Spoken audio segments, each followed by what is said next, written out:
Allora, abbiamo praticamente recuperato gli appuntamenti che avevamo quando abbiamo chiuso il 12 di marzo. Quindi hanno avuto la precedenza questi clienti che erano già, per non dare, come dire, per accontentare tutte e non scontentare nessuna, per non avere, come dire, delle linee, una sì, una no, piuttosto che qualcun'altra. Quindi voglio essere...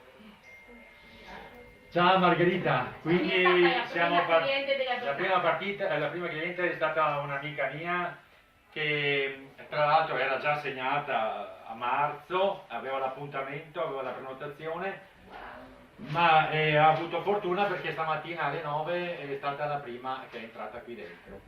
È stato emozionante, però siamo carichi e mi viene da dire che è come andare un po' in bicicletta. Dopo 2 mesi e mezzo, insomma, quando risali torna tutto in mente.